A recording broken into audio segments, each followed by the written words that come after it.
유수의 언론기관, 심심한 사과, 금일, 명일. 여러분, 이 단어들 무슨 뜻인지 다 알고 계신가요? 몇 년 전부터 요즘 세대들 어휘력이 심각하다며 커뮤니티를 중심으로 떠돌던 내용들인데요. 아무래도 책이나 신문에서는 자주 보이는 단어지만 일상 대화에서는 잘 쓰이지 않다 보니 이런 단어를 접할 기회가 부족한 세대 입장에선 내가 굳이 이런 것까지 알아야 하나라는 볼멘 소리가 나올 수밖에 없는데요. 안 쓰는 단어는 도태가 맞아. 쌍팔년도에도 이런 라떼 소리 나왔다. 제발 이건 상식이야 상식. 아휴 이러니까 교과서도 못 읽지. 이거 진짜 괜찮은 거 맞을까요?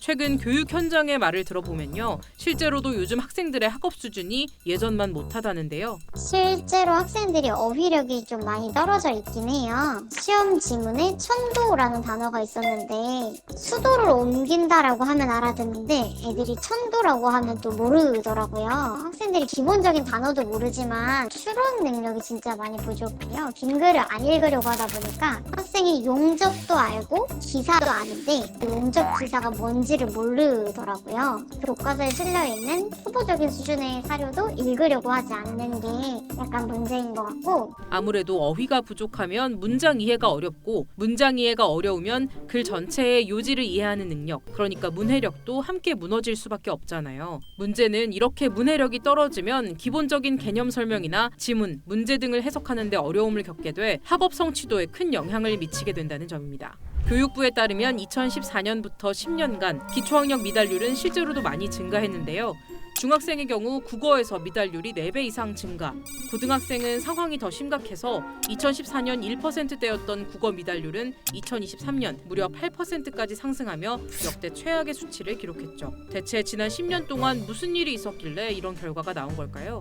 가장 결정적인 원인으로는 코로나19가 꼽히는데요. 팬데믹으로 인한 비대면 수업이 장기화되면서 학생들의 기초학력에도 영향을 끼쳤다는 겁니다. 지금 중학생들이 초등학교 중학년에서 고학년일 때 코로나를 겪었는데 그때 기본적인 학습을 좀 못하고 올라온 경우가 많은 것 같아요. 학교 나와서 수업 듣는 게 사실 공부의 목적도 있지만 사회생활에 필요한 능력들을 학습하는 것도 있잖아요. 학생들이 지금 초등학교 때 코로나를 겪다 보니 친구들이랑 어떻게 놀아야 되는지도 잘 모르고 기본적으로 고맙다 미안하다라는 말을 서로 잘 못하더라고요. 교육제도도 기초학력이 떨어진 원인으로 꼽히고 있습니다. 실제로 교육부는 주입식 교육에서 벗어나 학생들의 자율적인 학습을 강조해오고 있는데요. 이러한 노력의 일환으로 현재 초등학교에서는 중간, 기말 시험이 사라졌고 중학교에서는 체험 중심의 수업이 진행되고 있고요. 고등학교에서는 학생이 스스로 필요한 과목을 선택하는 고교 학점제와 기존의 9등급제를 완화한 내신 5등급제를 실시하고 있거든요.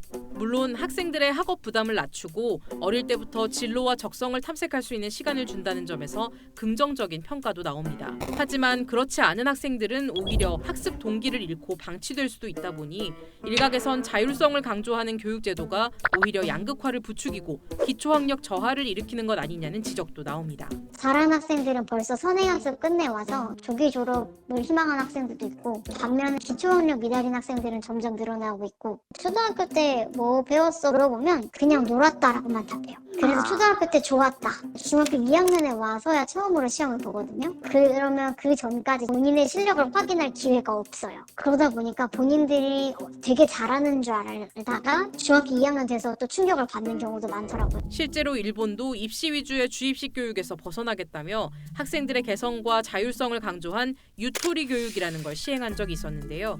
이 과정에서 수업 시간과 공부량을 확 줄여버리는 바람에 일본 학생들의 학력 저하가 심각한 문제로 대두되기도 했죠.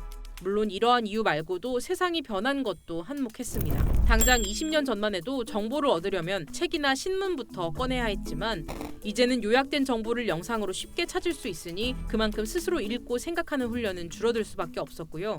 이것이 기초학력에 직간접적으로 영향을 줬다는 거죠. 세계 각국의 학생들을 대상으로 학업 성취도를 평가하는 피사라는 시험에 따르면요. 다행히 우리나라의 평균 성취도 자체는 여전히 최상위권에 자리 잡고 있었습니다. 그럼 문제 없는 거 아닌가 싶지만 자세히 들여다보면 우려스러운 부분도 있습니다. 일단 피사에서는 성취도를 크게 6개의 레벨로 나누고 있는데요. 그 중에서도 2레벨 이하를 하위권, 그러니까 기초학력 부족으로 간주하거든요. 그런데 지난 10년 동안의 자료를 살펴보면 우리의 라이벌이라 할 수 있는 싱가포르, 일본, 대만은 현상을 유지했고 마카오의 경우는 아예 하위권 비율이 감소했는데요. 이에 비해 홍콩과 우리나라는 하위권 비율이 오히려 늘어버린 케이스로 그중에서 우리나라는 하위권 비율이 가장 많이 늘어난 나라로 기록됐죠. 우리나라 그 하위권 비율이 크게 늘어난 것은 사실은 피사 시험뿐만 아니라 국가 수준 학업 성취도 평가에서도 확연하게 드러나고 있거든요. 왜 기초학력이 낮을까? 보면은 기초학력을 지도하는 양이 변해서 그런 거 아니냐 이렇게 생각해 볼 수 있죠. 또 하나는 예산액으로 보면 그 2009년인가 아마 그때부터 그 학력 향상 이런 정책 등 많이 지원이 돼 있었는데 그게 해가 갈수록 줄어요. 이렇게 되면 이제 기초학력 지도 관련해서 관심이 좀 감소할 수밖에 없죠. 두 번째 원인은 교육과정 운영 방식이 이전에는 기본적인 것들을 많이 외우게 한다라든지 이게 텍스트를 읽고 파악하고 이런 것들이 많이 강조되게 됐어요. 그런데 교육과정이 바뀌면서 이런 활동보다는 뭔가 체험하고 적용하고 이런 것들이 많이 등장하게 됩니다. 기초나 기본에 해당하는 것들이 소홀하게 되고 이게 가장 근본적인 원인이라고 생각이 돼요. 기초학력 미달이란 결국 해당 학년에서 요구하는 최소한의 이해력, 사고력도 갖추지 못했다는 말이잖아요. 가뜩이나 사람으로 먹고 사는 우리나라 입장에선 기초학력 저하가 단순히 개인의 문제를 넘어 국가 차원의 문제가 될 수 있다는 건데 이거 진짜 심각성을 가지고 분석을 해야 돼요. 이게 지금 이대로 내버려두면 이 모든 지표가 어쨌든 2015년 전후로 해서 급격하게 이 격차가 벌어지고 있는 것으로 지금 가리키고 있거든요. 그래서 빨리 손을 써야 될 것 같습니다. 여러분은 이 학력 저하 문제 어떻게 보시나요? 여러분의 의견을 댓글로 남겨주세요.